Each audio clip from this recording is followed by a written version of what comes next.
మేము స్కూల్ చదివేటప్పుడు యూనిఫామ్‌లు లేవు. మామూలుగా ఎవరి బట్టలు ఆళ్ళు ఏసుకెళ్ళడమే.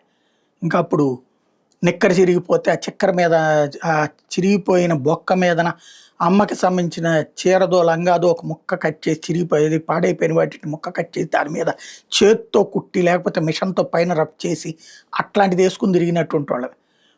వాళ్ళకి సంబంధించినటువంటి బట్టలు ఏవైతే అయిపోయినాయో ఆ బట్టలతో తయారు చేసినటువంటి సంచులేసుకు తిరిగినటువంటి వాళ్ళమే.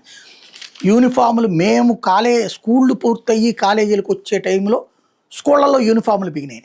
అప్పటికి ఈ దేన్ని చూసి అంటే దాని పేరేది మిషనరీ స్కూళ్ళని చూసి. మిషనరీ స్కూల్ మేము చదివిన గుడివాడలోనో అట్లాంటి చోట్ల తక్కువనే, గుంటూరు ఇట్లాంటి చోట ఏదో అవుట్ వైపు ఉండే ఎక్కడో ఒకటో రెండో ఉండే.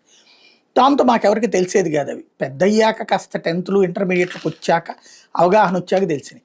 తర్వాత మేము డిగ్రీ చదువుతున్న టైంలో ఇంటర్మీడియట్ కాలేజీలో యూనిఫార్మ్‌లు వచ్చినాయి. మేము డిగ్రీ పూర్తయ్యేది మాదే లాస్ట్ బ్యాచ్ అనమాట. మా తర్వాత ఇయర్ నుంచి మా కాలేజీలో కూడా డిగ్రీలో యూనిఫార్మ్ పెట్టారు. అట్లాగా యూనిఫార్మ్‌లు మాకు తెలియనటువంటి సందర్భం. అది పక్కన పెడితే ఇప్పుడు ఉత్తరప్రదేశ్ ప్రభుత్వం వాళ్ళకి సంబంధించినటువంటి యూనిఫార్మ్ అక్కడ ప్రకటించింది. అన్ని హైయ్యర్ ఎడ్యుకేషన్ ఇన్‌స్టిట్యూషన్స్ అంటే ఇంటర్మీడియేట్, డిగ్రీ, పీజీ యూనివర్సిటీలన్నిట్లో కూడా ఇప్పుడు యూనిఫార్మ్ తప్పనిసరి చేసింది. అయితే ఇప్పుడు మేము బురకా ధరించొస్తాం, హిజాబ్ ధరించొస్తాం, ఈ యూనిఫార్మ్ వేసుకోము అని ఎవరైనా అంటే ఏం చేస్తారో చూడాలి.